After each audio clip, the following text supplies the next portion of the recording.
السلام عليكم ورحمة الله وبركاته. الحمد لله رب العالمين، والعاقبة للمتقين ولا عدوان إلا على الظالمين. والصلاة والسلام على رسوله الكريم وعلى آله وصحبه الأمين، أما بعد. أعوذ بالله من الشيطان الرجيم. بسم الله الرحمن الرحيم. وما آتاكم الرسول فخذوه وما نهاكم عنه فانتهوا واتقوا الله إن الله شديد العقاب.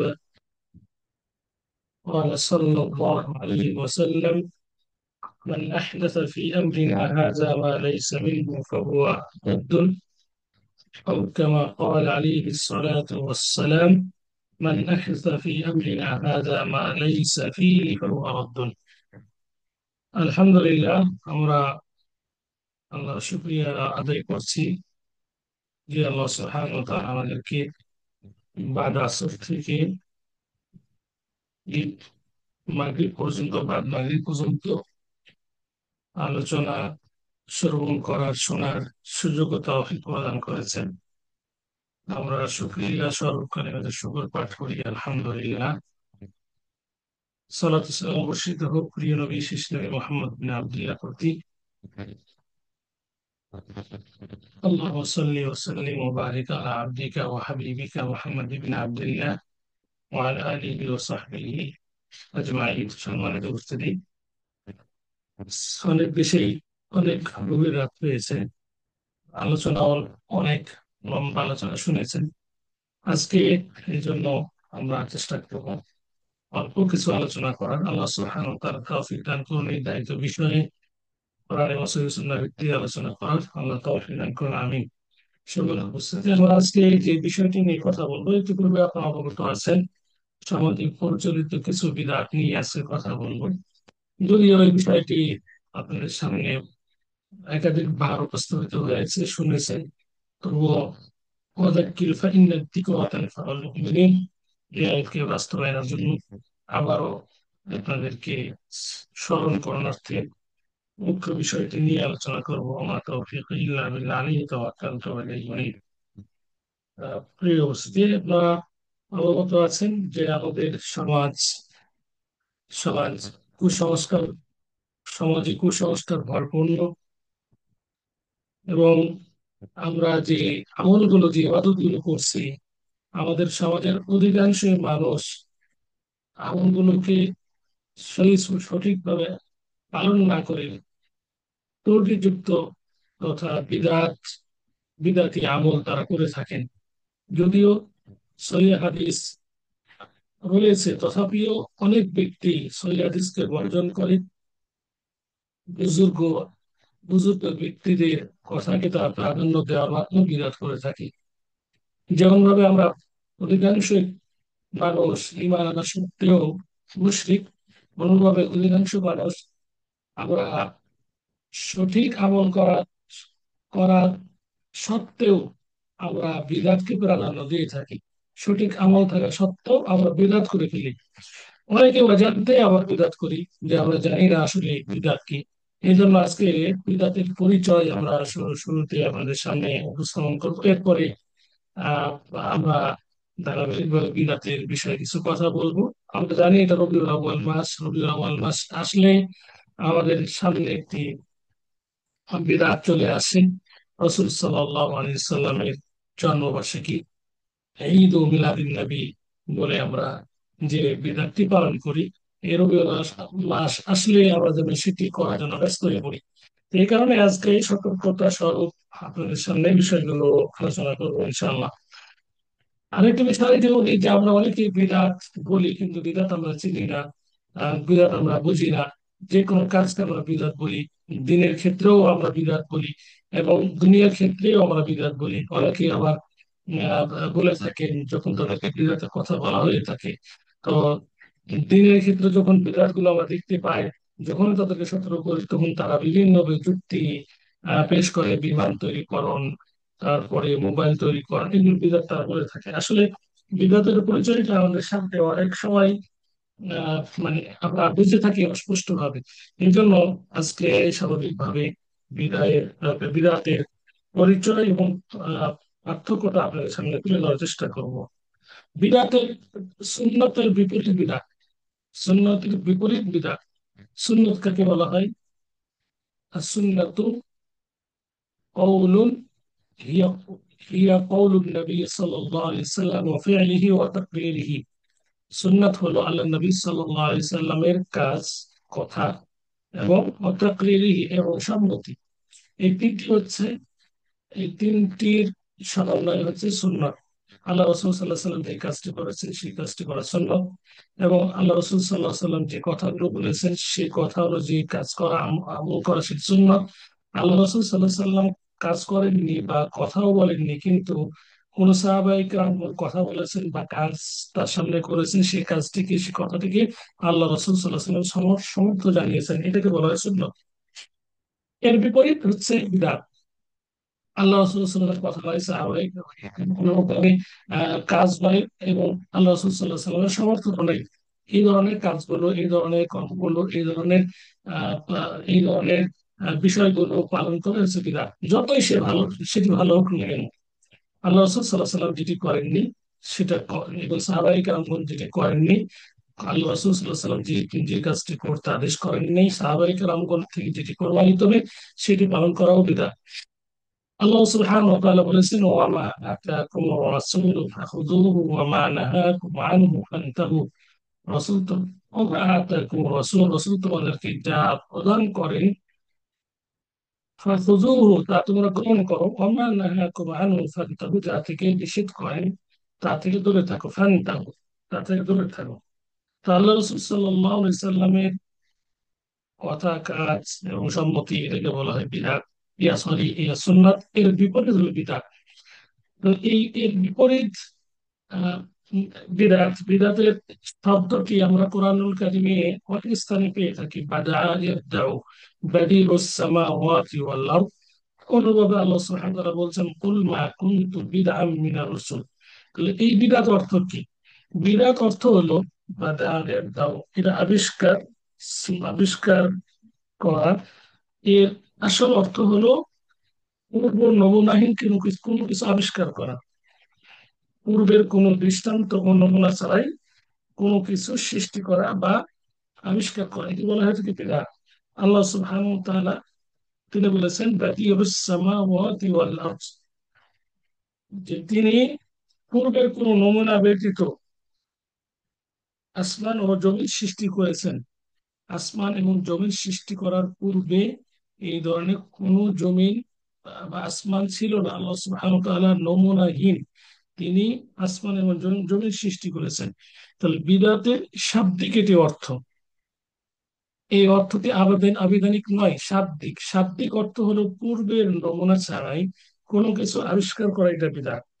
আল্লাহ সুবহানাহু ওয়া তাআলা নবীকে বলছেন, হে নবী তুমি বলে দাও, কুল মা কুনতু বিদআম মিনার রুসুল, আমি কোনো বিদআম মানে বিদআতি নয় এখানে। আমি, হে নবী তুমি বলে দাও, আমি প্রথম রসুল নই, আমার পূর্বে ইতিপূর্বে অনেক রসুল ছিল। আমি প্রথম কোন রসুল নই, আমার পূর্বে আর অনেক রসুল ছিল। এই আয়াতের অর্থ এটি। তো এখান থেকে বুঝতে পারি এই শব্দগুলো দিয়ে যে বিদআত অর্থ হলো যে পূর্ব নমুনা ছাড়া কোনো কিছু আবিষ্কার করা। ইবতাদা সাবতাদিউ, বা বলা বলা হয়ে থাকে ফুলানুন ইবতাদা, অমুক ব্যক্তি আবিষ্কার করেছে। তো আবিষ্কার করা, নতুন কিছু পূর্বের নমুনাহীন, নমুনা ছাড়া আবিষ্কার করা, এটা হচ্ছে বিরাট। শাব্দিক ভাবে একে বিরাট বলা থাকে। পারিভাষিক ভাবে বিরাট বলা হয়ে থাকে ইসলামের পরিভাষায়, যে দিনের মধ্যে এমন বিষয় তৈরি করা যা রাসূল সাল্লাল্লাহু আলাইহি সাল্লাম ও খুলাফায়ে রাশিদিনদের যুগে ছিল না, বরং পরবর্তী যুগে এটি আবিষ্কার করা হয়েছে। মালাম মালা আসলা লাহু ফিদ্দিন, দিনের মধ্যে যার কোনো আসল নেই, ভিত নেই, এই ধরনের কোনো কাজকে আবিষ্কার করাকে বলা হচ্ছে কি বিদআত। দিনের মধ্যে নতুন কিছু আবিষ্কার করা, এটা হচ্ছে বিদআত। এইভাবেই উলামায়ে কেরামগণ বিদআতের সংজ্ঞা দিয়েছেন, হিয়া তরিকাতুন ফিদ্দীনে মুখতারিআ, দিনের মধ্যে নতুন কিছু আবিষ্কার করা। ওয়ালাইসাত লাহা আসলুন ফিশ শরিয়াতি ইয়াদুল্লু আলাইহা, যার আসল শরীয়তে নেই, এই ধরনের কোনো কিছু আবিষ্কার করা দিনের মধ্যে। হিয়া তরিকাতুন ফিদ্দীন, পারিভাষিক সংজ্ঞা যদি আমরা বুঝাই তাহলে বুঝতে পারবো যে বিদআত কাকে বলা হয়। দিনের মধ্যে নতুন কিছু আবিষ্কার করা, ধর্মের মধ্যে, দুনিয়ার মধ্যে নয়। তাহলে দিনের মধ্যে নতুন আবিষ্কার করা, এটাই হচ্ছে বিদআত। আর এখান থেকে আমরা বিদআতের পার্থক্য আমরা বুঝতে পারি বা বলতে পারি, বিদআত হচ্ছে, এটি দুই ধরনের। একটি হলো ধর্মের ক্ষেত্রে, দিনের ক্ষেত্রে, অপরটি হলো দুনিয়ার ক্ষেত্রে। দিনের ক্ষেত্রে যত প্রকার আবিষ্কার রয়েছে, এই ধর্মের মধ্যে যত প্রকার নতুন আবিষ্কার রয়েছে যার কোনো আসল পূর্বে ছিল না, এই ধরনের সবকিছু আবিষ্কার করা হারাম। আর এই দুনিয়ার বিষয়ে যতগুলো আবিষ্কার, সেগুলো সবকিছু বৈধ, যদি ইসলামের পরিপন্থী না হয়ে থাকে। উদাহরণস্বরূপ, বিমান তৈরি করা, রেল, মেট্রো, মোবাইল, পোশাক আশাক তৈরি করা, এগুলো সম্পূর্ণ বৈধ। এগুলো এগুলো দিনের ক্ষেত্রে, এগুলো দিনের জন্য এগুলো আবিষ্কার করা হয় না, এগুলো দুনিয়ার জন্য, দুনিয়াতে সুখ শান্তি পাওয়ার জন্য এগুলো আবিষ্কার করা হয়েছে। তাহলে বিদআতের পরিচয়ে আমরা পারিভাষিক সংজ্ঞায় আমরা বুঝতে পারি যে বিদআত দুই ধরনের, একটি ধর্মের ক্ষেত্রে, একটি হচ্ছে ধর্মের বাহিরে, পৃথিবীর সুখ শান্তির জন্য। তাহলে পৃথিবীতে যত প্রকার আবিষ্কার রয়েছে, যেগুলো মানুষ কল্যাণের জন্য যেগুলো আবিষ্কার করে থাকে বা করবেন, সবগুলো বৈধ। আর ধর্মের মধ্যে যে আবিষ্কারগুলো করা হয়ে থাকে বা করা হবে, যেগুলোর আসল কোনো ভিত নেই, সবগুলো হচ্ছে মুহাররাম, হারাম, নিষিদ্ধ। এইগুলো বিদআত। আর এই বিদআত গুলো সম্পর্কে আল্লাহ সুবহানাহু ওয়া তাআলার হাবিব রাসূল সাল্লাল্লাহু আলাইহি সাল্লাম বলেছেন, ওয়া কুল্লু বিদআতিন দালালা ওয়া কুল্লু দালালাতিন ফিন-নার, প্রত্যেকটি বিদআত হচ্ছে পথভ্রষ্ট, আর প্রত্যেকটা দলাল এবং পথভ্রষ্টতাই জাহান্নামে যাওয়ার কারণ, জাহান্নামে নিয়ে যায়। আমরা যখন বিভিন্ন ভাবে মানুষের নিকট আমরা উপস্থাপন করি যে এইটা হচ্ছে বিদআত, ধরুন মুনাজাতের কথাই বলি, সম্মিলিত মুনাজাত, যেটি ইসলামে স্বর্ণ যুগে ছিল না, সালাফে সালেহিনগণ এটা পালন করতে বলেননি।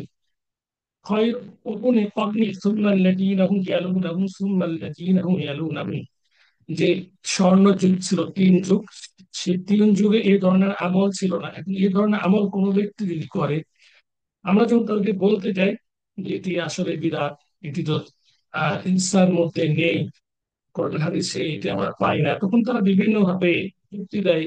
তাহলে তো টুপি পরা বিদআত, তাহলে তো এই জুব্বা পরা বিদআত, এই মোবাইল ব্যবহার করা বিদআত। আসলে বিদআতের পরিচয়টা তাদের নিকট স্পষ্ট হয়ে ওঠেনি, অনেকের নিকট হয়ে ওঠেনি, অনেকেই আবার মাযহাবগত ভাবে পালন করার জন্য তারা এড়িয়ে চলে। দিনের মধ্যে আবিষ্কার করা যার কোনো আসল নেই, এটি বেদাত।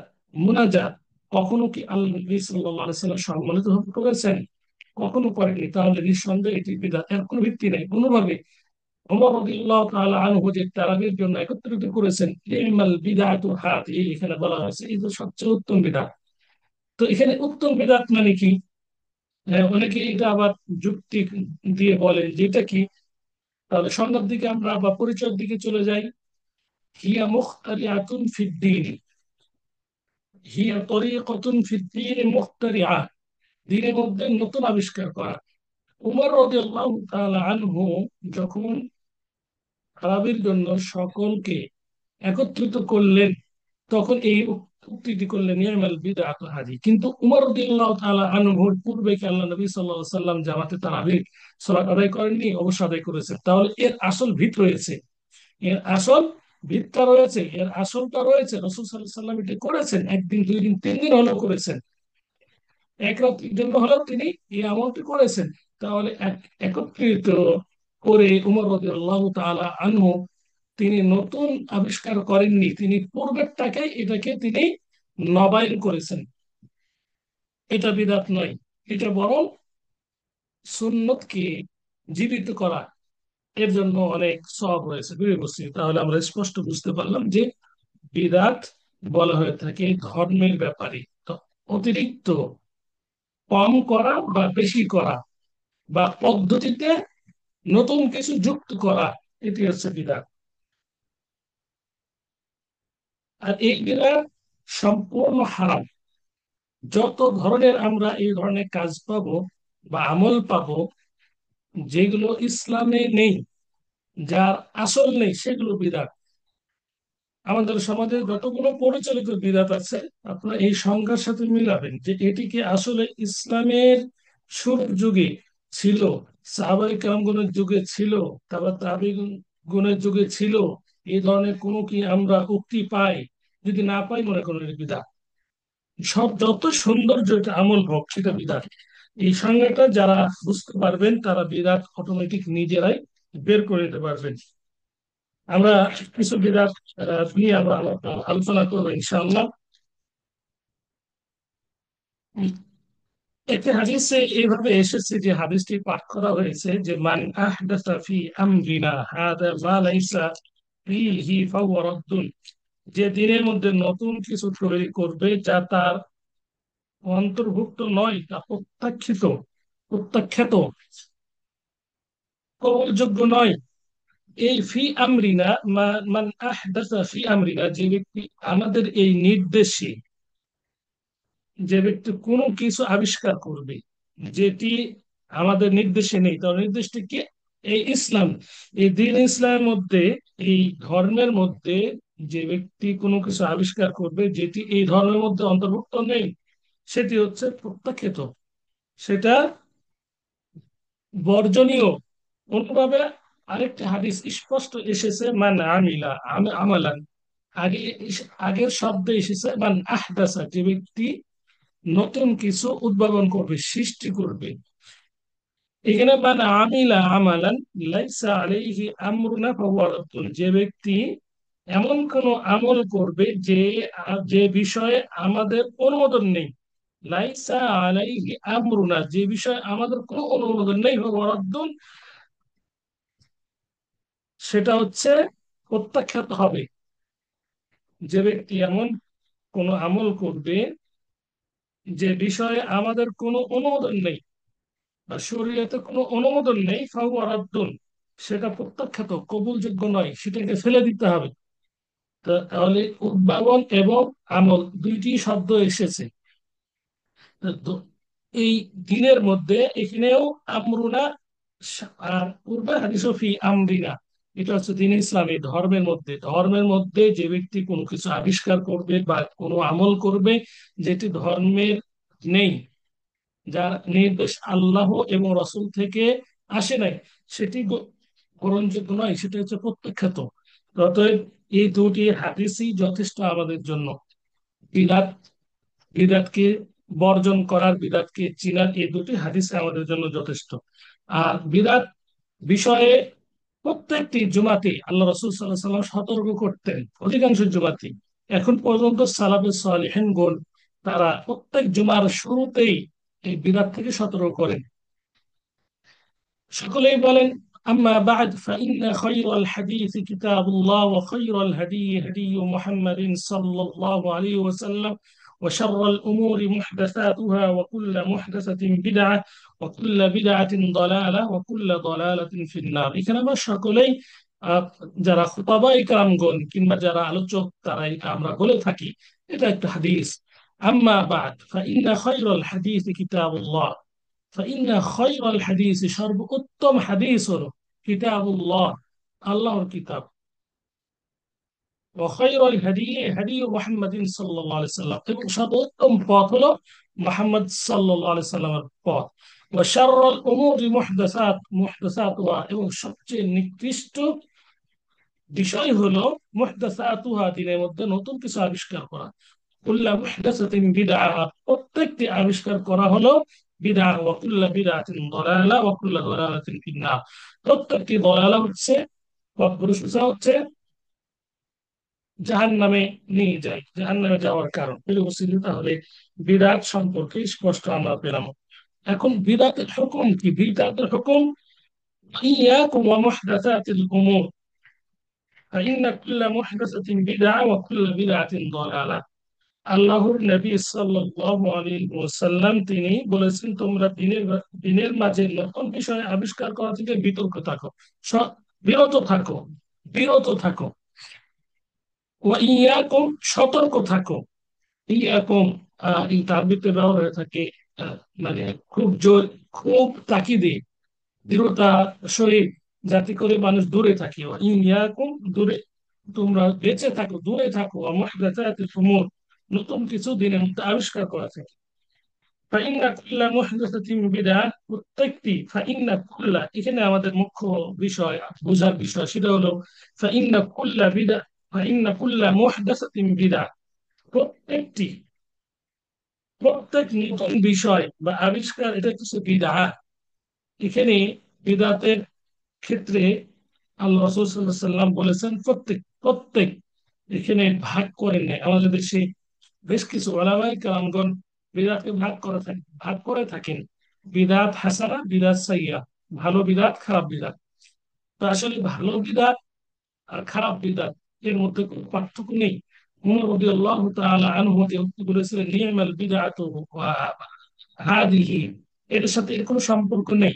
ওটা হচ্ছে যে তারাবি পূর্বেই ছিল, কিন্তু নতুন ভাবে, নতুন নতুন আকিকে আবার জমায়েত করেছে, কিন্তু নতুন কিছু নাই, পূর্বেই ছিল। তো যারা বিদআতকে ভাগ করে থাকেন দুই প্রকার, তারা এই কুল্লা শব্দটির অর্থকে তারা বিকৃত করেন বা বুঝেন নাই। আল্লাহ নবী সাল্লাল্লাহু আলাইহি ওয়াসাল্লাম বলেছেন যে প্রত্যেকটা বিদআত, প্রত্যেকটাই বিদআত, নতুন আবিষ্কার হলো বিদআত। ধর্মের মধ্যে প্রত্যেকটাই নতুন আবিষ্কার, এটা হচ্ছে বিদআত। তো এই বিদআত থেকে আমাদের সতর্ক থাকতে হবে। এইখান থেকে আমরা বুঝতে পারলাম এটা মুহাররাম, হারাম, এটি মুহাররামা, এটি হারাম, আর এটি জাহান্নামে যাওয়ার অন্যতম একটি কারণ। এই বিরাট কখন থেকে শুরু হয়েছে মুসলিম সমাজে? তো আহ, আমরা যদি লক্ষ্য করি যে এই বিরাটটি শুরু ইসলামের যুগে খুব তাড়াতাড়ি হয়েছে। খোলাফায়ে রাশিদিন আহ, এরপর থেকেই বিরাট শুরু হয়ে শুরু হয়েছে। আর বিদাত যে খুব দ্রুতই মুসলিম সমাজে শুরু হবে, আল্লাহ নবী সাল্লাল্লাহু আলাইহি সাল্লামকে ওহীর মাধ্যমে আল্লাহ সুবহানাহু ওয়া তাআলা জানিয়ে দিয়েছেন। এই জন্য তিনি আলাইকুম বিসুন্নতি ওয়া সুন্নাতিল খুলাফাইর রাশিদিন আল মাহদিয়্যিন, তিনি এই হাদিস আমাদের সামনে উপস্থাপন করেছেন যে আমার সুন্নাত এবং খোলাফায়ে রাশিদিনদের সুন্নতকে তোমরা ভালোভাবে ধরে ধরে ধরে থাকবে। আর এই বিদাত শুরু করেছে কাদরিয়া, মুরজিয়া, শিয়া, এই এই দল, হারুরিয়া, খাওয়ারেজ, এরা এই বিদাতের আবিষ্কার। কুফা, বাসরা, এইসব স্থানে এই বিদাতের, বিশেষ করে এই বিদাত চালু হয়ে থাকে। আহ, আর এই বিদাত আস্তে আস্তে সারা বিশ্বে এটি আহ, আহ, সয়লাব করেছে। বিশেষ করে এশিয়া মহাদেশে এমন কোনো বিদাত নেই যে তারা করে না। এই বিদাত গুলো করার কারণ কি? বিশেষ করে এশিয়া মহাদেশ, আমরা, আমাদের এই অঞ্চল, ইন্ডিয়া, পাকিস্তান, শ্রীলঙ্কা, এইসব অঞ্চলে বিদাত করার কারণ কি? আমরা যদি লক্ষ্য করি তো আমরা দেখতে পাই যে আমাদের এই দেশগুলো হচ্ছে যে মক্কা মদিনা থেকে অনেক দূরে। তাহলে ইসলাম পৌঁছাইতে আমাদের তখন অনেক মাধ্যম এখানে এসেছে, এই জন্য মানে এই দিনটা বিকৃত হয়ে গেছে, বা সঠিকভাবে আসলেও সেটা বেশি দিন টিকে নাই। এটাকে পরিবর্তন ইসলামের শত্রুরা করে ফেলেছে, আর এটা মুসলিমরা গ্রহণ করেছে। বিদাত বিদাত আহ, এটা হওয়ার অন্যতম কারণ বা চালু হওয়ার, সেটা হলো এই সম্পর্কে জ্ঞান না থাকা। এই সম্পর্কে জ্ঞান না থাকা, দিনের সম্পর্কে, দিনের বিধিবিধান সম্পর্কে জ্ঞান না থাকা, এটা হচ্ছে বিদাত শুরুর অন্যতম কারণ, বিদাত প্রচলনের কারণ। আর দিন দিন আমাদের সমাজে সুন্নত প্রচলন না হয়ে বিদাতের প্রচলনটা বেশি হচ্ছে। এর কারণ কি? এর কারণ আরেকটি, যেমন মানে জ্ঞান বা ইলমটা আমাদের কাছে ঠিক মতো নেই, ইলমুন নাফি, উপকারী জ্ঞান নেই। অনুভাবে যাদের মধ্যে উপকারী জ্ঞান রয়েছে তাদের অধিকাংশই মৃত্যুবরণ করেছে, বা মৃত্যুবরণ মৃত্যুবরণ করেছে, বা এই ধরনের ব্যক্তি যাদের কাছে ইলমুন নাফি রয়েছে, বিজ্ঞ ওলামায়ে কেরাম, এর সংখ্যাটা অনেকটাই কম। আর কম হওয়ার কারণ, এটি কিয়ামত যেহেতু সন্নিকট, এটি সারা পৃথিবীতেই ইলমটা উঠে যাচ্ছে, আমাদের দেশ থেকে আরো বেশি পরিমাণে উঠে যাচ্ছে, যেহেতু আমরা অনেকটাই উদাসীন।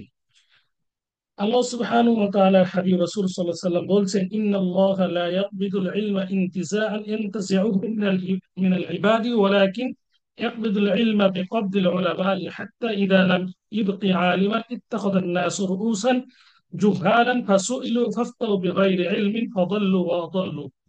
হাদিসটি একেবারে আমাদের সমাজে একবারে এটার সাথে মিলে যায়। আল্লাহ সুবহানাহু ওয়া তাআলা আল্লাহ সুবহানাহু ওয়া তাআলার হাবিব রাসূল সাল্লাল্লাহু আলাইহি সাল্লাম এই ইলম উঠে যাওয়ার সম্পর্কে একটি মেসেজ আমাদেরকে প্রদান করেছেন। তিনি বলছেন, ইন্নাল্লাহা লা ইয়াকুদুল ইলমা ইনতিজাআন ইয়ানতাজি'ুহু মিনাল ইবাদ। আল্লাহ মানুষের অন্তর থেকে ইলমকে, জ্ঞানকে টেনে বের করে নেবেন না, ওয়ালাকিন ইয়াকবিদুল ইলমা বিকবদিল উলামা, বরং আলেমদেরকে উঠিয়ে নেওয়ার মাধ্যমে ইলম উঠিয়ে নেবেন। হাত্তা ইদা লাম ইউবকি আলিমান, শেষ পর্যন্ত যখন কোনো আলেম জীবিত থাকবেন না, ইত্তাখাযান নাসু রুউসান জুহালান, তখন মানুষেরা মূর্খদেরকে নিজেদের নেতা নির্বাচন করবে। ফাসুইলু, তাদেরকে দ্বীনের কোনো বিষয় জিজ্ঞাসা তারা করবে, ফাফতাউ বিগাইরি ইলম, তারা বিনা ইলমে তারা ফাতোয়া দিবে। ফাদাল্লু, ফলে তারা নিজেরা পথভ্রষ্ট হবে, ও আদাল্লু, এবং মানুষদেরকেও পথভ্রষ্ট করবে। বর্তমান সমাজে আমরা এই ধরনের আমরা দেখতে পাই যে আসলে ইলম উঠিয়ে আল্লাহ সুবহানাহু ওয়া তাআলা টেনে হেসড়ে বান্দার হৃদয় থেকে উঠিয়ে নেননি, বরং আমাদের যে বিজ্ঞ উলামায়ে কেরামগণ এরা মৃত্যুবরণ করেছেন। যেমন সৌদি আরবের অধিকাংশই বড় বড় উলামায়ে কেরামগণ মৃত্যুবরণ করেছেন। আমাদের দেশেও আগে যারা মুহাদ্দিস ছিল, আমাদের দেখা বা জানাশোনা, তারাও মৃত্যুবরণ করেছেন। এখন এমন একটা সমাজে আমরা আছি যে যে মানুষকে প্রশ্ন জিজ্ঞাসা করলেই প্রশ্নটা বলতেই হবে, বলবেই, পারলেও বলবে, না পারলেও বলবে। অথচ ওয়ালা তাকফু মা লাইসা লাকা বিহি ইলম ইন্নাস সামআ ওয়াল বাসারা ওয়াল ফুআদা কুল্লু উলাইকা কানা আনহু মাসউলা। যে বিষয়ের জ্ঞান নেই, এই বিষয়ের পিছনে পিছনে লেগে থাকতে নিষেধ করা হয়েছে। অথচ আমাদেরকে জিজ্ঞাসা করা হলেই, আমাদের সমাজের অধিকাংশই মানুষকে জিজ্ঞাসা করা হলে একটা না একটা ফতোয়া দিতেই থাকে। তাহলে আমরা এখান থেকে বুঝতে পারলাম যে আসলে বিজ্ঞ ওলামায়ে কেরামগণ মৃত্যুবরণ করেছেন বিধায় আহ এলিমটা উঠে যাচ্ছে, সঠিক এলিমটা। যারা রয়েছেন তাদের অধিকাংশই তারা ফাতোয়া চাওয়ার সাথে সাথে ফাতোয়া দিয়ে দেয়, জ্ঞান ছাড়াই। এই জন্য এই জ্ঞান না থাকার কারণে বিদআতের প্রচলনটা সমাজে এখন বেশি হচ্ছে। পরবর্তীর আহ, অনুসরণ পরবর্তীর অনুসরণ আমরা করি যে, না, আহ, আহ, অমুক ব্যক্তি কি আহ, আমাদের থেকে কম জানে, কিংবা আত্মার যে প্রবৃত্তি যে রয়েছে, কুপ্রবৃত্তি যেটাকে আমরা বলি, সেটার অনুসরণে অনেক সময় সত্য থেকে মানুষ বিচ্যুত হয়ে যায়। এ সম্পর্কে অনেক দলিল রয়েছে, সেগুলো আমরা যাব না। বিশেষ করে আমাদের সমাজে বিদআত প্রচলনের অন্যতম আরেকটি কারণ, যেটি না বললেই না, সেটি হলো আলেমদের অন্ধ অনুসরণ অন্ধ অনুসরণ করা। আমাদের সমাজে আহ এমন কিছু ব্যক্তি রয়েছে বা অধিকাংশ বললে ভুল হবে না, যা অন্ধ অনুসরণ করে, আলেমদেরকে অন্ধ অনুসরণ করে, তারা জ্ঞান শিখতে চায় না, তারা শিখতে চায় না। এই জন্য মানে বিদাতের প্রচলনটা বেশি। বলে যে আবার বুজুর্গ ব্যক্তি কি কম জানতো, উনি এইভাবে করেছেন, ও এইভাবে করেছেন, এইভাবে তারা বলে যে আমাদের বুজুর্গ ব্যক্তি এই আমল করেছেন, উনি কি কম জানতেন, উনি তো জ্ঞানের মহাপণ্ডিত ছিলেন, তিনি তো মুহাদ্দিস ছিলেন, মুফতি ছিলেন। এই যে একটা অন্ধ অনুসরণ করা, তো অথচ উনি কোথা থেকে বলেছেন এটা গবেষণা করেন নাই। ইমাম আবু হানিফার কথা অনেকে অন্ধভাবে তারা মেনে নেয় বা বলে যে অমুক ইমাম এইভাবে করেছেন। বিশেষ করে ইমাম আবু হানিফার কথাই আমরা আমাদের সমাজে শুনতে পাই যে ইমাম আবু হানিফা এই কাজটি করেছেন। অথচ তিনি বলছেন ইদা সহাল হাদিস ও ফাহুয়া মাযহাবি, যখন সঠিক হাদিস পেয়ে যাবে সেটা আমার মাযহাব, সেটাই আমার হচ্ছে মত। তো অথচ মানে সঠিক হাদিস পেলেও ইমাম আবু হানিফাকে অন্ধ অনুসরণ করে। তো অন্ধ অনুসরণ এটা বিদআত প্রচলন বা বিদআত ছড়িয়ে যাওয়ার অন্যতম একটি কারণ। আমরা যখন দেখতে পাই বিশেষ করে বড় বড় যে মসজিদ রয়েছে সেখানকার কিছু ওলামায়ে কেরামগণ তারা ডাইরেক্ট বলেন যে আমার অমুক ব্যক্তি, আমাদের অমুক শ্রদ্ধাভাজন মুরব্বী এই কাজ করেছেন, আমরা এই কাজ এই জন্য করি।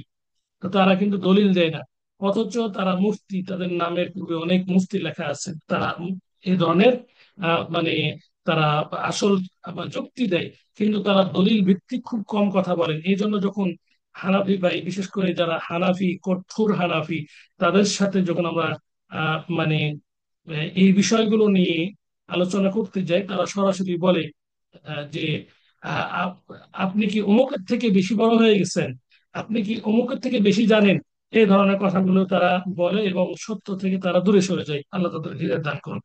আমরা আহ, এখন আমাদের মেন যে বিষয়, সেই বিষয় নিয়ে আমরা আলোচনা করবো। এতক্ষণ আমরা আলোচনা করলাম বিদাতের পরিচয়, বিদাতের আমরা হুকুম নিয়ে আলোচনা করলাম, এবং আহ, বিদাতের প্রকারভেদ নিয়েও আমরা আলোচনা করলাম, এবং বিদাত সমাজে প্রচলন হওয়ার কি কি কারণ সেগুলো সংক্ষেপে কিছু আলোচনা করলাম। এখন আমাদের যে মেন আলোচ্য বিষয় সেটা হলো আমাদের সমাজে প্রচলিত কিছু বিধান।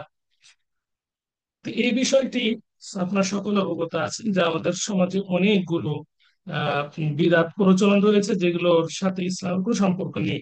সর্বপ্রথম যে বিদাতটি নিয়ে আলোচনা করব, যেটা আমাদের সমাজে ব্যাপকভাবে প্রচলিত রয়েছে, এমনকি সরকারিভাবে ছুটিও দেওয়া হয়ে থাকে, সেটি হলো الاحتفال بمناسبة مولد النبي صلى الله عليه وسلم في ربيع الأول। রবিউল আউয়াল মাসে নবী করিম সাল্লাল্লাহু আলাইহি ওয়াসাল্লামের জন্মদিবস উপলক্ষে মিলাদ মাহফিল উদযাপন করা। রবিউল আউয়াল মাসে রাসূল সাল্লাল্লাহু আলাইহি ওয়াসাল্লামের জন্মবার্ষিকী পালন এক শ্রেণীর মানুষ করে থাকেন। কি যুক্তিতে করেন? তারা বলেন যে আল্লাহ নবী সাল্লাল্লাহু আলাইহি সাল্লামের তিনি হলেন মানুষের মধ্যে সর্বশ্রেষ্ঠ মানুষ।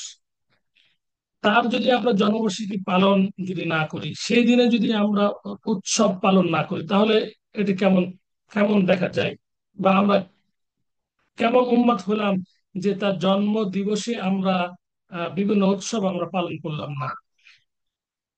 এই যুক্তিতে এই যুক্তি অনেকেই দেয়।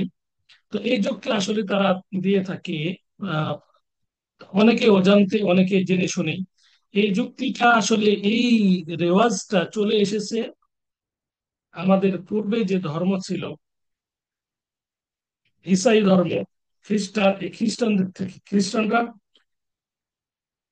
তারা এই জন্মবার্ষিকী, মৃত্যুবার্ষিকী তারা পালন করে থাকে। তাদের দেখা দেখি আমাদের মুসলিম ভাইরাও তারা পালন করে থাকে। অথচ মান তাশাব্বাহা বিকওমিন ফাহুয়া মিনহুম, যে ব্যক্তি কোন জাতির সাদৃশ্য অবলম্বন করবে সে তার দলভুক্ত। অনুরূপভাবে আল্লাহ সুবহানাহু ওয়া তাআলা বলেছেন ইয়া আইয়ুহাল্লাযীনা আমানু লা তাত্তাখিযুল ইয়াহুদা ওয়ান নাসারা আউলিয়া, যে তোমরা ইহুদি এবং খ্রিস্টানদেরকে বন্ধু হিসেবে গ্রহণ করো না। আর আল্লাহ নবী সাল্লাল্লাহু আলাইহি ওয়াসাল্লাম স্পষ্ট বলেছেন যে ব্যক্তি কোন জাতির অনুসরণ করবে সে তাদের মধ্যে অন্তর্ভুক্ত। অতএব বিজাতীয় বিজাতিদের অনুসরণ করা মানে হলো সে তাদেরকে সাপোর্ট করা, তাদের মধ্যে অন্তর্ভুক্ত হয়ে যাওয়া। নাউজুবিল্লাহ মিন যালিক। যারা এই ধরনের মানে আহ, অনুসরণ করে তারা নিঃসন্দেহে হয়তোবা দিন সম্পর্কে অজ্ঞ, কিংবা তারা তাদের পূর্ববর্তীর অনুসরণ করে থাকে। প্রিয় উপস্থিতি, মাওলিদুন নবী সাল্লাল্লাহু আলাইহি সাল্লাম, নবী করিম সাল্লাল্লাহু আলাইহি সাল্লামের জন্ম।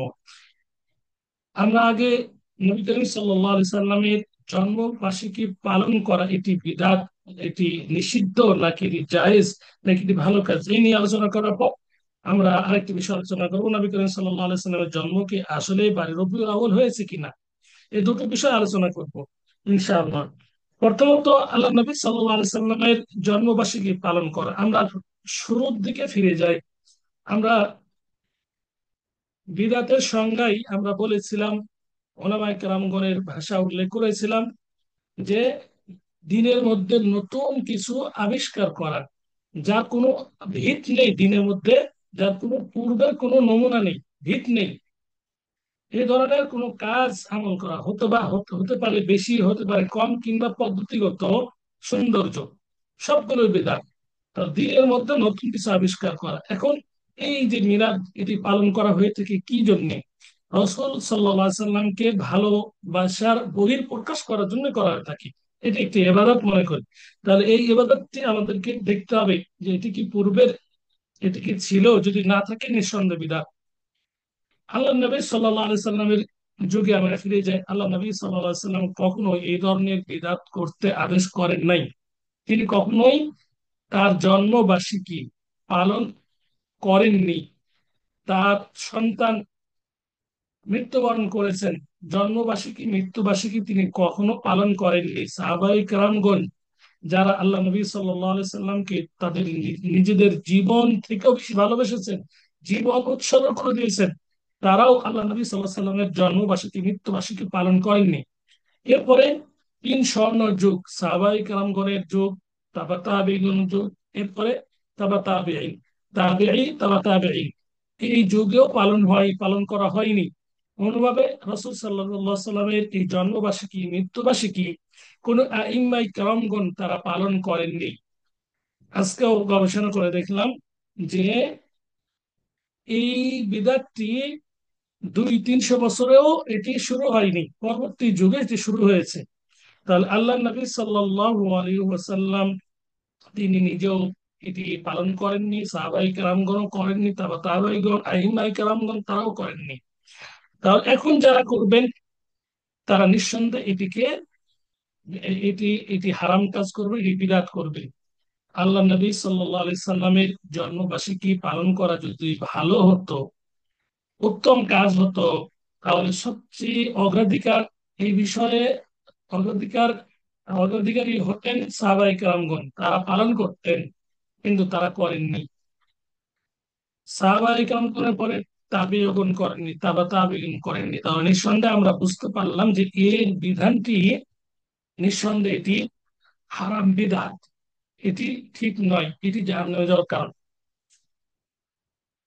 দ্বিতীয়ত, আমরা এখন আলোচনা করব যে 12 রবিউল আউয়াল, আল্লাহ নবী সাল্লাল্লাহু আলাইহি সাল্লাম আসলে কি সেই দিনে জন্মগ্রহণ করেছেন? এই জন্মগ্রহণ 12 রবি, এই দিন নিয়ে মতানৈক্য নেই। সোমবারে তিনি জন্মগ্রহণ করেছেন, মৃত্যুবরণ করেছেন, এই দিন নিয়ে মতানৈক্য নেই। সকল উলামায়ে কেরামগণ ঐকমত পোষণ করেছেন।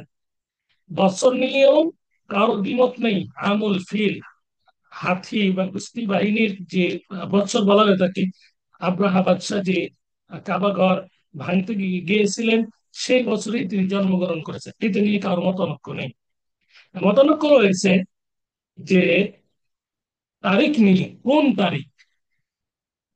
অনেকে বলেছেন 2 তারিখ, 2 রবিউল আউয়াল, অনেকে 8, অনেকে 10।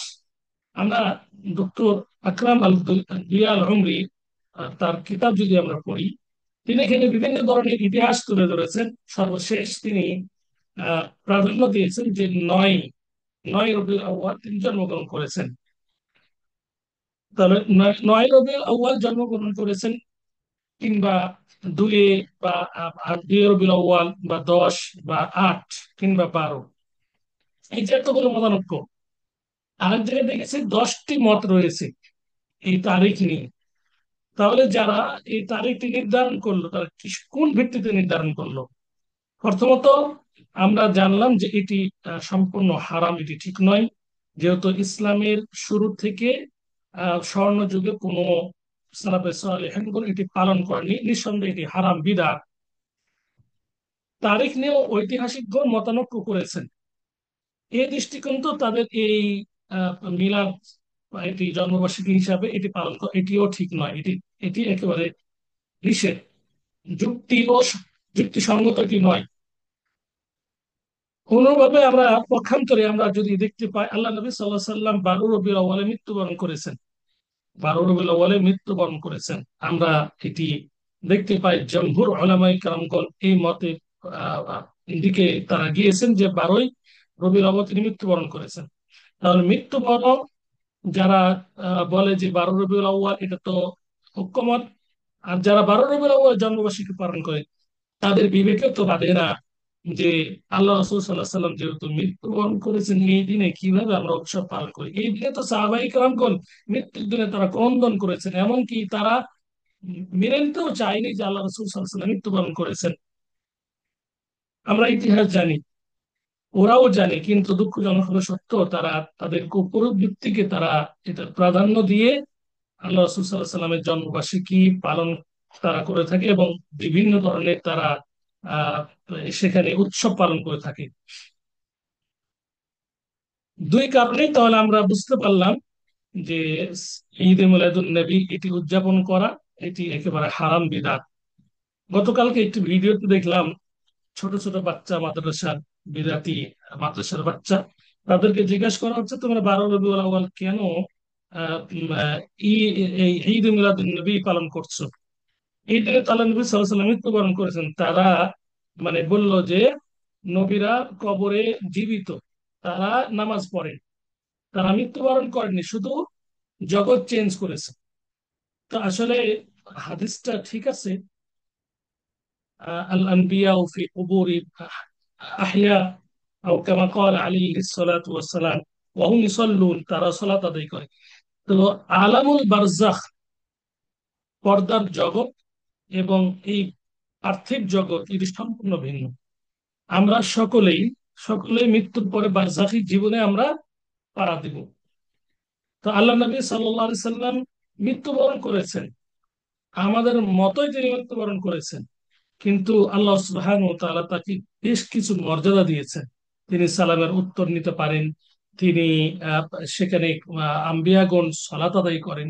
কিভাবে করেন, কিভাবে সালাত আদায় করেন, কিভাবে সালামের উত্তর নেন, এটা আমরা জানি না, কিন্তু আমরা বিশ্বাস করি।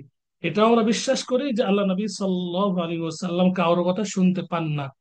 যদি শুনতে পেত তাহলে আয়েশা রাদিয়াল্লাহু তাআলা আনহার সাথে কথোপকথন করতেন, কমপক্ষে প্রিয়তমা স্ত্রী আয়েশা রাদিয়াল্লাহু তাআলা আনহার সাথে কথোপকথন করতেন। এই ধরনের কোনো দলিল নেই। আর নবী করিম সাল্লাল্লাহু আলাইহি সাল্লাম মৃত্যুবরণ করেছেন, এটা কোরআনে একাধিক আয়াতে আমরা এটা পাই। অনুভাবে এটা হচ্ছে সাহাবাই কেরামগণের ঐক্যমত, তিনি মৃত্যুবরণ করেছেন। এবং সকল সালাফে সালেহিনগণের আকীদা হলো যা আল্লাহ নবী সাল্লাল্লাহু আলাইহি সাল্লাম সহ পৃথিবীতে যত নবী এসেছিলেন সবাই মৃত্যুবরণ করেছেন। যাদের কথা রয়েছে আল্লাহ সুবহানাহু ওয়া তাআলা আকাশে উঠিয়ে নিয়েছেন ওটা ভিন্ন কথা, কিন্তু মৃত্যুবরণ করেছেন। তাহলে এই এই আহ, আল্লাহ নবী সাল্লাল্লাহু আলাইহি ওয়াসাল্লামকে যারা জীবিত বলেন, হায়াতুন নবী বলেন, তারা যাদের আকীদা এই ধরনের, তারা হচ্ছে ফাসিক। আহ, যারা এই ধরনের আকীদা পোষণ করে তাদের পিছনে সলাত আদায় হবে না, তারা সলাত আদায় হবে না। আর আল্লাহ নবী সাল্লাল্লাহু আলাইহি সাল্লামের যে মিলাদ বার্ষিকী, মিলাদ বার্ষিকী যে পালন করে, যে জন্মবার্ষিকী পালন করার জন্য মিলাদ যে যারা করে, তো তারা এই বিদআতের মাধ্যমে অনেকেই দিন থেকে এমনকি বেরো হয়ে যায়। কারণ সুফিয়ান সাউরি তিনি বলেছেন যে মাসিয়া, আল্লাহর নাফরমানি আল্লাহ সুবহানাহু ওয়া তাআলা ক্ষমা করে দিবেন তাওবার মাধ্যমে, কিন্তু এই বিদআত ক্ষমা করবেন না, বিদআত ক্ষমা করবেন না। বিদাতের কোনো ক্ষমা নেই। কেন ক্ষমা নেই? কারণ যারা বিদাত করে তারা জেনে শুনেই এটাকে ইসলামের মধ্যে, ইসলামের যে শরীয়ত সেটাকে হয়তোবা কম করে কিংবা বেশি করে জেনে শুনে। আর এর অধিকার কারো নেই। যারা এটা এই আকীদা পোষণ করে তারা তারা নিঃসন্দেহে মুরতাদ। এই ধরনের সুফিয়ান সাওরি স্পষ্ট বলেছেন। তিনি বলেছেন যে বিদআত যারা করে, বিদআত তারা জেনে শুনেই করে, এটাকে ভালো মনে করেই করে, যে না এটা হচ্ছে আল্লাহ নবী সাল্লাল্লাহু আলাইহি সাল্লাম আমাদেরকে জানিয়ে দেননি, কিংবা আল্লাহ নবী সাল্লাল্লাহু আলাইহি সাল্লাম এটি ভুলে গিয়েছেন। হয়তোবা তিনি এটি ভালো মানে এটি বুঝতেন কিন্তু আমাদেরকে এটি জানিয়ে দেননি। যারা এই ধারণার ভিত্তিতে যারা এই ধরনের বিদআত করে তারা মুরতাদ, কাফির, স্পষ্ট এই ধরনের উলামায়ে কেরামগণ বলছেন। কারণ আল্লাহ নবী সাল্লাল্লাহু আলাইহি সাল্লাম রিসালা পৌঁছাতে তিনি খেয়ানত করেননি। ইয়া আইয়ুহার রাসূলু বাল্লিগ মা উনজিলা ইলাইকা মির রাব্বিক ওয়া ইন লাম তাফআল ফামা বাল্লাগতা রিসালাতা। আল্লাহ আল্লাহর আদেশ তিনি পরিপূর্ণ পালন করেছেন বিদায় হজে, তাই তিনি সকলকে সাক্ষী রেখে বলেছেন, আলা হাল বাল্লাগ, তোমরা জেনে রাখো আমি কি এই দিন ইসলাম, এই বিধিবিধান কি আমি কি পৌঁছে দিয়েছি? সকলে বলেছেন বালা, হ্যাঁ বালা পৌঁছে দিয়েছেন। অনুরূপভাবে যারা এই বিদআত করে তারা এই সূরা মাইদার যে সর্বশেষ, মানে যে বিধিবিধানের সর্বশেষ আয়াত, আল ইয়াউমা আকমালতু লাকুম দীনাকুম ওয়া আতমামতু আলাইকুম নি'মাতি ওয়া রাদিতু লাকুমুল ইসলামা দীনা, আমি আজকে তোমাদের জন্য এই দিনকে পরিপূর্ণ করে দিলাম, এই আয়াতকে তারা অস্বীকার করে। তারা যদিও মুখে যদিও বলে যে আমরা অস্বীকার অস্বীকার করি না, কিন্তু তারা কর্ম অস্বীকার করে। কারণ আল্লাহ নবী সাল্লাল্লাহু আলাইহি ওয়াসাল্লামের মাধ্যমে এই বিদায় হজে দিন ইসলামকে পরিপূর্ণ করে দিয়েছেন। এরপরে আর কোনো নবী আসবেন না, কোনো বিধিবিধান আসবেন না, বিধিবিধান আসবে না। তাহলে এই নতুন ভাবে একটি এই বিধিবিধান আবিষ্কার করা তাকে কে দায়িত্ব দিল? যারা আল্লাহ নবী সাল্লাল্লাহু আলাইহি ওয়াসাল্লাম জন্মবার্ষিকী বা মৃত্যুবার্ষিকী পালন করে। যেহেতু এই ধরনের মানে কাউকে দায়িত্ব দেওয়া হয় নাই, যারা নিজেরাই দায়িত্ব নিয়ে নিবে, এই জন্য সুফিয়ান সাওরি বলছেন তারা কাফের, মুরতাদ। আল্লাহ নবী সাল্লাল্লাহু আলাইহি সাল্লামকে ভালোবাসার বহিঃপ্রকাশ করার জন্য যারা উম, মানে এই জন্মবার্ষিকী আল্লাহ নবী সাল্লাল্লাহু আলাইহি সাল্লামের পালন করেন, তারা এই হাদিসটাকে অস্বীকার করে। আল্লাহ নবী সাল্লাল্লাহু আলাইহি সাল্লাম বলেছেন, লা লা তুতরুনি কামা আতরাতাতিন নাসারা নাসারা ইবনা মারইয়াম ফাইন্নামা আনা আবদুন ফাকুলু আবদুল্লাহি ওয়া রাসূলুহু। খ্রিস্টানরা যেমন মারিয়ামের পুত্র ঈসা আলাইহিস সালাতু ওয়াসসালাম এর ব্যাপারে বাড়াবাড়ি করেছে, তোমরা আমার ব্যাপারে সেরূপ বাড়াবাড়ি করো না। ফাইন্নামা আনা আবদুন, আমি তো কেবল আল্লাহর একজন বান্দা। ওয়া আব্দুল্লাহি ফাকুলু আব্দুল্লাহি, তোমরা আমাকে বলো যে ফাকুলু তোমরা বলো আব্দুল্লাহি ওয়া রাসূলুহু, যে একজন আল্লাহর দাস এবং তার রসূল। তোমরা খ্রিস্টানরা যেভাবে মারিয়ামের পুত্র ঈসার ব্যাপারে বাড়াবাড়ি করেছিল, তোমরা আমার ব্যাপারে সেরূপ করিও না। নিঃসন্দেহে আনা আব্দুহু, আমি তার কেবলমাত্র আল্লাহর একজন বান্দা, দাস। ফাকুলু তোমরা বলো আব্দুল্লাহ রসুল, আল্লাহর বান্দা ও রসুল, তোমরা আমাকে এটাই বলো। তো এখানে বাড়াবাড়ি খ্রিস্টানরা যেমন করেছে, আমাদের মুসলিম ভাইয়েরাও তারা বাড়াবাড়ি করছে রসুল সাল্লাল্লাহু আলাইহি সাল্লামের জন্মবার্ষিকী পালন করা, মৃত্যুবার্ষিকী পালন করার মাধ্যমে, আবার অন্যান্য বিদাত করার মাধ্যমে। এই জন্য সতর্ক থাকতে হবে।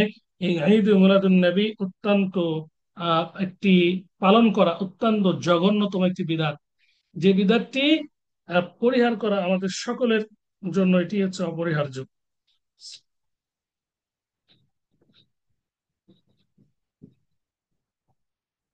আরো অনেকগুলো বিদাত রয়েছে রবিউল আউয়াল মাসে। বিশেষ করে এই বিদাতটি মানে অধিকাংশই আহ, মুসলিম দাবি করে বা নাম করা মুসলিম তারা এই আহ, বিদাতটি তারা করে থাকে। অনুভাবে বিদাত আমাদের সমাজে ব্যাপকভাবে পরিচালিত, যেটি আমাদের বর্জন করা একান্তই প্রয়োজন, সেটি হলো নামাজের পরে সম্মিলিত মোনাজাত। এটিকে হালকাভাবে নেওয়ার কোনো সুযোগ নেই, অনেকে হালকা মনে করে এটিকে করে থাকেন। মদিনার আমল এটিকে ইসলামের একটি মানদণ্ড বা উৎস হিসেবে আহ, ওলামায়ে কেরাম গণ্য করেছেন। রসুল সাল্লাল্লাহু আলাইহি সাল্লামের জামানায় যেমন আহ, সম্মিলিত নামাজের পরে কোনো মোনাজাত ছিল না, এখন পর্যন্ত মদিনাতে, মক্কাতে কোনো এই ধরনের আমল নেই। কিন্তু আহ, আমাদের দেশে কিছু ব্যক্তি কিছু বললে ভুল হবে, অধিকাংশই মসজিদে তারা এই নামাজের পরে এই বিদআত কাজটি করে থাকে।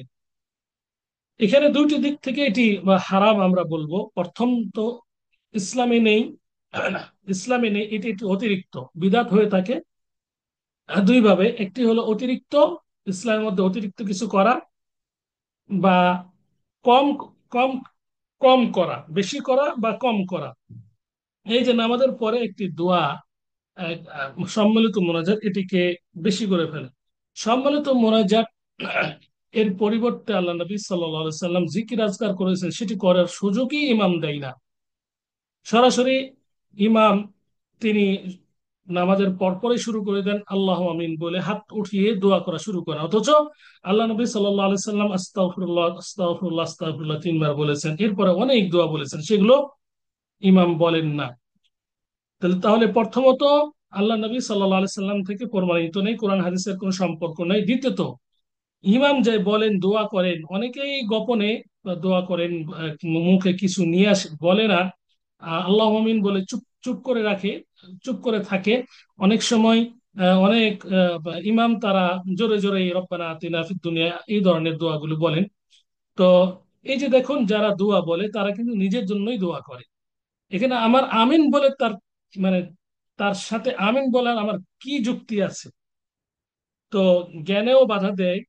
আর জ্ঞানের পূর্বেই ইসলামে যেহেতু নেই, এটি একান্ত বর্জন করা এটি ঠিক নয়। কোনোভাবে আমরা যখন সালাত আদায় করি, উজু করি, তখন এই যে নিয়ত, এই নিয়তটা সম্পূর্ণ বিদআত।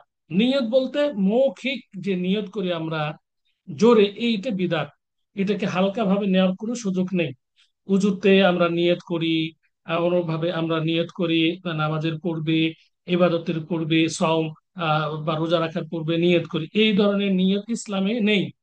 সাহাবাই কালামগণ এই ধরনের নিয়ত করেননি।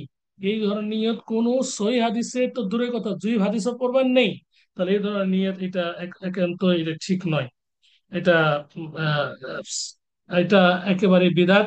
অনুভাবে জায়নামাজে দাঁড়ালেই আমরা দোয়া পড়ি, ইন্নী ওয়াজ্জাহতু ওয়াজহিয়া লিল্লাযী ফাতারাস সামাওয়াতি ওয়াল আরদ ইত্যাদি দোয়া পড়ি। এই দোয়াগুলো আমাদের মানে পূর্বে ব্যক্তি ওলামায়ে কেরামগণ তারা শিখিয়ে দিয়েছেন। এই ধরনের দোয়া কোরআন হাদিসের সাথে কোনো সম্পর্ক নেই। এই দোয়াগুলো অন্যান্য স্থানে কি রয়েছে, যে যে স্থানে দোয়া সেই স্থানে কিন্তু দোয়া দোয়া আমাদেরকে বলতে হবে। তাহলে এই ধরনের আহ, আহ, ইবাদত করা এটি সম্পূর্ণ বিদআত। আরো বিদআত আমরা করে থাকি। জুমার দিন আসলে আমরা জুমা মুবারক, আসলে যদিও এই ভাষাটা এতটা জটিল নয়, তবে কিন্তু জুমা মুবারক এই ধরনের ভাষাটা ব্যবহার না করাই মানে এটা যুক্তিসঙ্গত। এবং ওলামায়ে কেরামগণ বলছেন এই ধরনের ভাষা ব্যবহার করলে বিদআত হওয়ার সম্ভাবনা বেশি। বিদআত কারণ এই কোরআনে রয়েছে মি ইয়াউমিল জুমাতে, জুমা শব্দ, জুমার শব্দের আগে পরে কোনো সিফাত বা গুণ বর্ণনা করা হয়নি। জুমা একটা গুণ, যেখানে সকল মুসল্লি একত্রিত হয় একটি স্থানে, এটাকে জুমা। এখানে জুমা মুবারক বলার কি বা প্রয়োজন? এই মুবারক, তারপরে মানে আহ, এই ধরনের অতিরঞ্জিত সিফাত এগুলো শিয়াদের থেকে এসেছে। সিরাজুর থেকে এমন অতিরঞ্জিত শব্দ ব্যবহৃত হয়েছে যেগুলো আসলে অনেক সময় জ্ঞানকেও হার মানায়। দেখুন উদাহরণস্বরূপ, শিয়ারা সিরাজুর থেকে মা ফাতেমা শব্দটি বেশি ব্যবহার হয়ে থাকে। তারা ফাতেমাকে মা ফাতেমা, আমরা মা ফাতেমা বলি। আসলে ফাতেমাটা কে আমাদেরকে জানা দরকার। ফাতেমা রসুল সাল্লাহ সাল্লাম কন্যা। তাহলে মা ফাতেমা কেন আমরা বলছি রসুল সাল্লাহ সাল্লাম কন্যাকে, অথচ রসুল সাল্লাহ সাল্লাম স্ত্রীগণ আমাদের মাতা, আমরা সকলে জানি। তাহলে মাতার মেয়ে কি হবে? বোন হবে। আমরা মা ফাতেমা বলি। এই যে অতিরঞ্জিত একটা গুণ বা সিফাত আমাদের মানে আমরা ব্যবহার করি অন্যভাবে। নামের শেষে আগে পরে যেমন আকবর আলী, আলী ব্যবহার করি, হুসাইন, এই ধরনের আমরা সবকিছু ব্যবহার করি। শিয়াদের থেকে অতিরঞ্জিত একটা গুণ বা সিফাত আমরা ব্যবহার করি, এগুলো সম্পূর্ণ বিদআত। এই ধরনের নামকরণও ঠিক নয়। আব্বাস আলী, অমুক আলী, আসলে আমার বাবার নাম আব্বাস আলী। এই আব্বাস যথেষ্ট ছিল। সাহাবায়ে কেরামগণের নাম আব্বাস, কিন্তু আব্বাস আলী কেন লাগালো? হ্যাঁ, এই যে আলীকে তারা বেশি মানে রসুল সাল্লাহ সাল্লামের থেকেও তাকে প্রাধান্য তাকে তারা দিয়েছে। এই জন্য মানে আলী রাদিয়াল্লাহু তাআলা আনহু এক সময় কিছু ব্যক্তিকে পুড়িয়ে মেরেছিলেন। কেন পুড়িয়ে মেরেছিলেন? তাকে এলার পর্যায়ে, আল্লাহ পর্যায়ে তাকে তারা বসিয়েছিল। তো এই যে অতিরঞ্জিত সিফাত, এটি নামের শেষে আগে পরে লাগা, এটা হচ্ছে বিদআত, এটা ঠিক নয়। কোরআন তেলাওয়াত ক্ষেত্রেও অনেক সময় আমরা বেদাত করে ফেলি, আহ না জেনে, অনেকে না জেনে। কোরআন কারীম একটা সম্মানিত একটা গ্রন্থ, মুসলিমের একটা জীবন ব্যবস্থা, এটা মানুষকে হিদায়াত দেয়। হ্যাঁ, এই ক্ষেত্রে আমরা এই ধরনের মানে আমরা চিন্তাটাকে মাথায় নিই, দিয়ে আমরা না জেনে অনেক সময় এর সাথে আমরা এর সাথে আমরা বিদাত করে ফেলি। কোরআন কোরআন আহ, তেলাওয়াতের আগে পরে এটা চুমু দিই, আমরা অনেকেই চুমু দিই। একটু কিছু হলেই কোরআনকে আমরা চুমু দিই। আমরা কখনো সাহাবাই কেরামগণের এটা আমল পাই নাই। রসুল সাল্লাহ সাল্লাম থেকে ধরেন কোনো আমল প্রমাণিত নেই যে কোরআনকে চুমু দিয়েছেন। তখন তো কোরআন ওইভাবে জমায়েত হয়নি, কিন্তু সাহাবাই কেরামগণের তো আমলে জমায়েত হয়েছিল। তো কেউ তো এই ধরনের পাথরে যে লেখা আছে চুমন দেয়নি। তো এখন কেন আমরা দিচ্ছি? অনুভাবে এই কোরআনুল কারীম, কোরআন মাজিদ স্পষ্ট উল্লেখিত হয়েছে, কফ অল কোরআনিল মাজিদ ইন্নাহু লাকুরআনুন কারীম। এই যে কোরআনের সিফাত বা গুণগুলো সম্মানিত, মাজিদ, অতি মর্যাদাপূর্ণ রয়েছে। আমরা কি বলে কোরআন শরীফ, কোরআন শরীফ বলি। এই যে শরীফ, এইটা শিয়ারের থেকে সবগুলোতে শরীফ আসছে। হ্যাঁ অমুক শরীফ, অমুক শরীফ, হ্যাঁ অমুক শরীফ, এই ধরনের শরীফ। এটা ঠিক না, এগুলো এগুলো ব্যবহার করা বিদআত। অনেক ওলামায়ে কেরামগণ বলছেন কোরআন শরীফ ব্যবহার করাই যাবে না। কোরআন যেহেতু আল্লাহ আল্লাহ সুবহানাহু ওয়া তাআলা বলেছেন কোরআনুন কারীম, কোরআন মাজিদ, এগুলো বাদ দিয়ে কেন শরীফ বলবে? হ্যাঁ ও হাদিস, হ্যাঁ হাদিস শরীফ, ঠিক আছে হাদিস শরীফ, যেহেতু এর কোনো সিফাত ওইভাবে বর্ণিত হয়নি, হাদিস শরীফ বলবো। কিন্তু কোরআনকে আল্লাহ সুবহানাহু ওয়া তাআলা কোরআন মাজিদ কারীম বললেন, তথাপিও কেন মানে ওই কোরআন শরীফ বলতে হবে? দেখবেন অধিকাংশ কোরআনে লেখা আছে যে কোরআন শরীফ। এটা ঠিক নয়। অনুবাদ তেলাওয়াতের পরে যদিও এটি মানে অনেকের নিকট এটি হালকা মনে হয়, কিন্তু সদাকাল্লাহুল আলিয়্যুল আযীম। এই যে কোরআন তেলাওয়াতের পরে এই যে এটি এইটি পাঠ করা, এটি কোনো সালাফ থেকে প্রমাণিত নেই। সাদাকাল্লাহ, এই এই আল্লাহ সত্য বলেছেন, হ্যাঁ এটি এর অর্থ, কিন্তু এর অর্থ সুন্দর হলেও মানে এই অর্থটি কোন সালাফে সালেহিনগণ এভাবে বলেননি। কোরআন তেলাওয়াতে এসেছে সুবহানাকাল্লাহুম্মা ওয়া বিহামদিক আশহাদু আল্লা ইলাহা ইল্লা আনতা আস্তাগফিরুকা ওয়া আতুবু ইলাইক, এটাই বলা, এটি হচ্ছে শুদ্ধ, এবং এটি তো সুন্নতি বিষয়। তাহলে শুরুতেও আমরা অনেক সময় কোরআন তেলাওয়াতের শুরুতে আমরা চুমু দিয়ে কোরআনকে চুমু দেওয়ার মাধ্যমে বিরাট করি। শেষেও আমরা সাদাকাল্লাহুল আলিয়্যুল আযীম আমরা এটা বলি, এটা বিরাট করি, এটা ঠিক নয়। মৃত্যু ব্যক্তি, এরপর আমরা বলবো যে মৃত্যু ব্যক্তি সংক্রান্ত আমাদের সমাজে অনেকগুলো বিদআত প্রচলিত, যেগুলো বিশেষ করে মৃত্যু ব্যক্তি সংক্রান্ত এত বিদআত প্রচলিত যেটা মানে বলার বাইরে। জানাজার আগে পরে, মৃত্যুর আগে পরে এগুলো বিদআত আমরা করে থাকি। বিশেষ করে সূরা ইয়াসিন মৃত্যুর পূর্বে এটি আমরা পাঠ করে থাকি। এই হাদিসগুলো কোনোটা জাল, কোনোটা জয়ীফ, কোনোটা মাউজু ভাবে প্রমাণিত হয়েছে যে মৃত্যুকে ব্যক্তিকে সামনে রেখে আমরা কোরআন খতম দিই, কেউ ইয়াসিন সূরা পাঠ করি। এই ধরনের এগুলো সম্পূর্ণ বিদআত, এগুলো ঠিক নয়। কবরে এরপরে আমরা কবরে যে সম্মিলিত মোনাজাত করি, কবরে রাখার কি দোয়া, এটি স্পষ্ট প্রমাণিত। আল্লাহ রসুল সাল্লাহ সাল্লাম কতক্ষণ অবস্থান করেছেন এটাও প্রমাণিত। কিভাবে ফিরে এসেছেন এটাও প্রমাণিত। কিন্তু কবরে দাফন করার পর সম্মিলিত মোনাজাত না করলে অনেকেই মানে অনেক কথা বলে থাকেন। যদিও এটা কমে গেছে, কিন্তু এখনো বিশেষ করে আহ্বাব ভাইদের মধ্যে এটি প্রচলিত রয়েছে, সম্মিলিত মোনাজাত করা।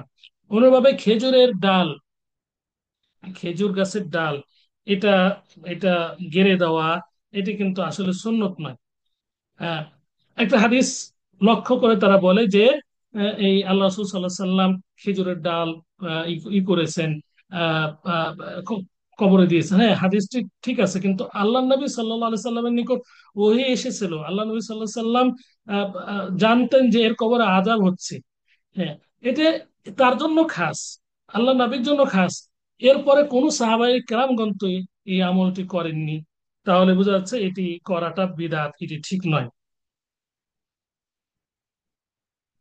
মৃত্যু ব্যক্তির কবরের পাশে দাঁড়িয়ে অনেকেই সূরা তাকাসুর পাঠ করে। অনেকে আবার আহ, মানে এই, আহ, গোসল করার সময় কপালে কালিমা লিখে দেয়। অনেকে আবার ওই কবরকে অনেক উঁচু করে, যেটাকে আমরা মাজার বলি, মাজারের মতো উঁচু করে। আসলে এগুলো সম্পূর্ণ বিদআত। এক বিঘতের বেশি উঁচু করার এতে কোনো বিধান নেই, এটা আমরা জানি। অনুভাবে স্মৃতিসৌধ হিসেবে অনেক কবরকে আমরা পাকা করি। এরপরে আমাদের মাঝ সমাজে আহ, সেখানে আহ, সাজগোজ করানো হয়, আলো বাতি জ্বালানো হয়। এমনকি দুঃখজনক হলো সত্য, কবরের ওপর অনেক স্থানে মসজিদ বানানো হয়ে থাকে। অনেক মসজিদ আমরা দেখতে পাই যে যে মসজিদের ভিতরে কবর। মসজিদের ভিতরে যদি কবর আপনারা দেখেন বা পান, এটা তো বিদআত। সেখানে সলাৎ শুদ্ধ হবে না, কবরকে সামনে রেখে সলাৎ শুদ্ধ হবে না। অনেক মসজিদ দেখেছি টঙ্গীতে, আব্দুল্লাহপুরে, যে মসজিদের মধ্যেই কবর, আর সেখানে সলাৎ আদায় করছে। এটা একবারে ঠিক নয়। এখন কোনো ব্যক্তি যদি কোনো ব্যক্তির কবর যদি এমন স্থানে হয় যেখানে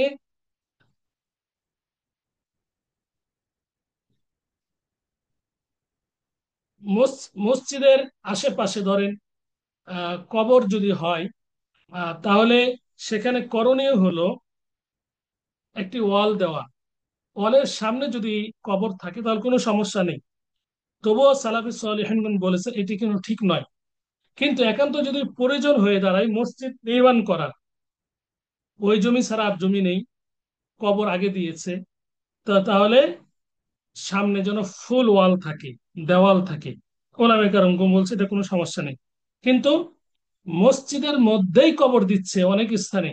আবার অনেক স্থানে যে আহ, মানে কবরের কবরের পাশেই মসজিদ রয়েছে, এবং তারা বলে যায় মৃত্যু ব্যক্তি যে আমার কবরকে মসজিদের পাশে দিও, আমার কবর মসজিদের পাশে দিও। এই ধরনের আসলে ওসিয়া করা, নাসিহা করা, এটা ঠিক নয়। মসজিদ মসজিদ স্থানে থাকবে, কবর কবর স্থানে থাকবে। মাকবারা, বাকিউল গরকাত, এটা মাকবারা আল্লাহ নবীর যুগেই ছিল। মসজিদ আলাদা স্থানে ছিল। এখনো মসজিদ এবং কবরস্থান আলাদা আলাদা দিকেই করতে হবে, আলাদা আলাদা স্থানে করতে হবে।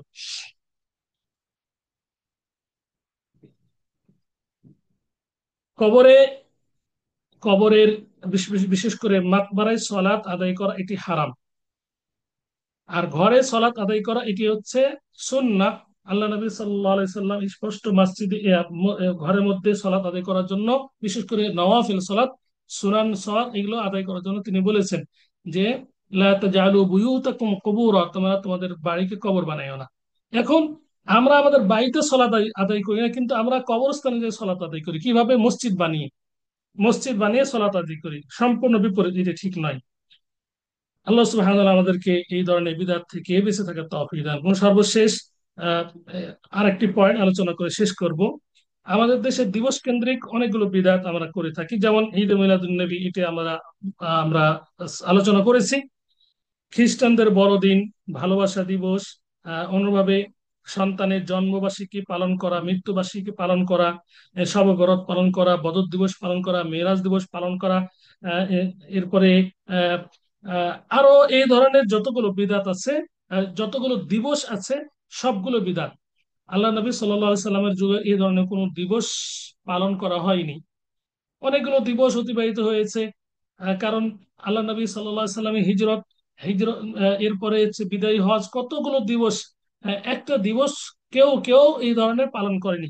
তাহলে যতগুলো দিবস আমরা পালন করি, বদর দিবস বলি বা 27শে রজব বলি বা জন্মবার্ষিকী, মৃত্যুবার্ষিকী, এগুলো সম্পূর্ণ বিধান। সমান উপস্থিতি, আমরা অনেকেই টাকা পয়সা আমাদের রয়েছে, আমরা আমাদের সন্তানদের জন্ম উপলক্ষে অনেকগুলো আমরা বিদাত করি। কিভাবে? কেক কেটে কিংবা এই ধরনের উৎসব করে, এগুলো কিন্তু ঠিক নয়। জন্ম উপলক্ষে, মৃত্যু উপলক্ষে এই ধরনের কোন চল্লিশা বলি বা এই ধরনের আহ, মানে আহ, অনুষ্ঠানগুলো, এগুলো সম্পূর্ণ, এগুলো হারাম, এগুলো ঠিক নয়।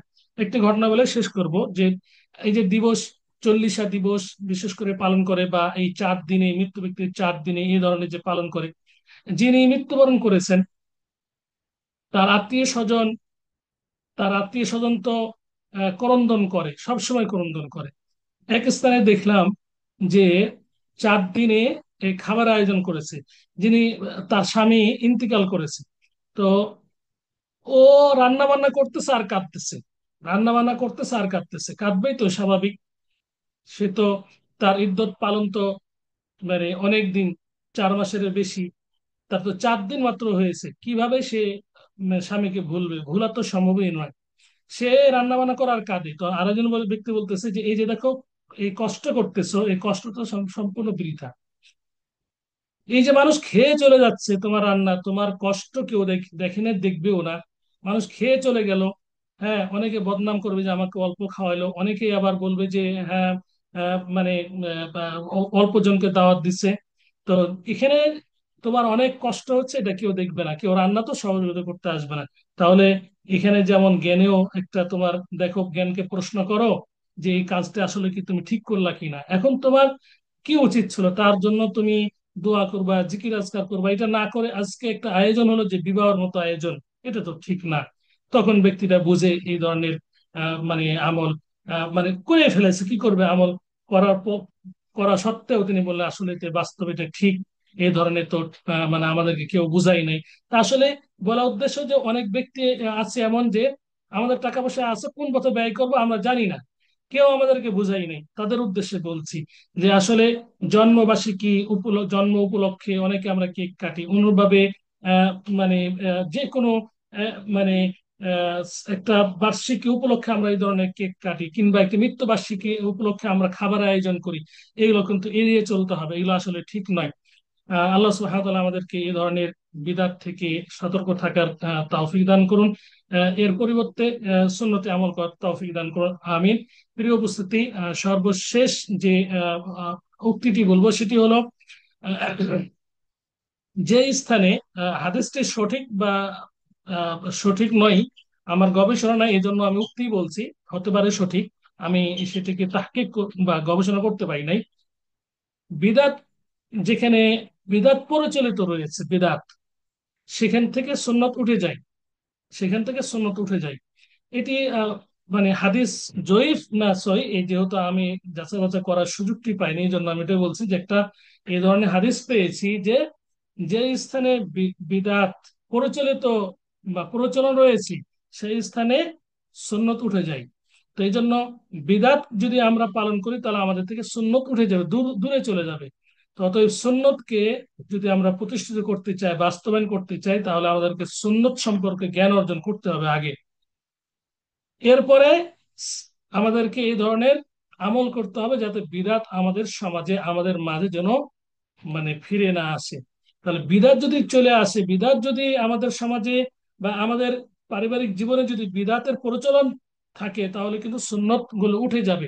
সুন্নত উঠে গেলে বারাকা উঠে যাবে, বারাকা উঠে গেলে আমাদের আর এই সুন্নত মোতাবেক আমরা আমল করতে পারবো না।